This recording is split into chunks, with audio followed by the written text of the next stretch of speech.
नमस्कार. स्वागत आहे तुमचं आपल्या यूट्यूब चॅनल सोनाली रेसिपीजमध्ये. तर आजची खास रेसिपी आज आपण बनवणार आहे कच्च्या टमाट्याची चटणी. खूपच सोपी आणि खूपच चविष्ट रेसिपी आहे. साधा वरण भात किंवा फक्त खिचडी तयार केली असेल, तोंडी लावण्यासाठी ही चवदार आणि झणझणीत कच्च्या टमाटरची चटणी तुम्ही नक्की ट्राय केली पाहिजे. चला तर मग या रेसिपीसाठी लागणारे संपूर्ण साहित्य व कृती पाहून घेऊ. कच्च्या टमाटरची चटणी तयार करण्यासाठी इथे मी अर्धा किलो कच्चे टमाटे घेतले आहे. सर्वप्रथम टमाटर स्वच्छ धुवून अशा पद्धतीने कट करून घ्यायचे. त्यानंतर चॉपरमध्ये टाकून बारीक चॉप करून घ्यायचे आहे किंवा मिक्सरमध्ये जाडसर वाटून घ्यायचं आहे. त्यानंतर एका खलबत्त्यामध्ये 10 ते 15 लसणाच्या पाकळ्या टाकून ठेचून घ्यायच्या. एका पॅनमध्ये 3 मोठे चमचे तेल घ्यायचं. त्यामध्ये चॉप केलेले टमाटर टाकायचे आणि 1 चमचा मीठ टाकून मिक्स करून घ्यायचं.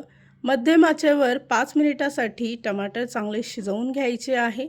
या रेसिपीसाठी लागणारे संपूर्ण साहित्य व कृती मी तुम्हाला डिस्क्रिप्शन बॉक्समध्ये दिले आहेत, तर तुम्ही तिथे जाऊन चेक करू शकता.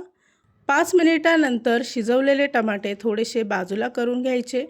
त्यानंतर ठेचलेला लसूण टाकायचा, कढीपत्त्याची पानं टाकायची, 2 मोठे चमचे लाल तिखट टाकायची, अर्धा चमचा हळद घ्यायची, अर्धा चमचा गरम मसाला घेऊन फोडणी चांगली टमाटरमध्ये मिक्स करून घ्यायची आहे.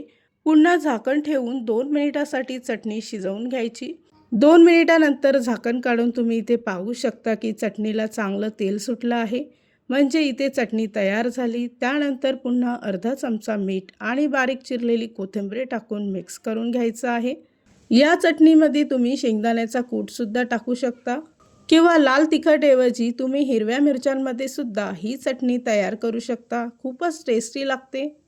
तयार झाली आहे आजची खास रेसिपी. खूपच सोपी, खूपच चविष्ट, एकदम झणझणीत कच्च्या टमाटरची चटणी. ही रेसिपी तर तुम्ही नक्की ट्राय करून बघा, तुम्हाला खूपच आवडेल. आणि जर का तुम्हाला हा आजचा व्हिडिओ आवडला असेल तर प्लीज लाईक, शेअर आणि कमेंट करा. चॅनलवर नवीन असाल तर सबस्क्राईब करा. सबस्क्राईब केल्यामुळे काय होईल, ज्या वेळेस मी रेसिपीचा नवीन व्हिडिओ अपलोड करेल तर त्याचं नोटिफिकेशन तुमच्या मोबाईलवर येईल. आणि पुन्हा भेटूया आपण अशीच एक रेसिपी घेऊन.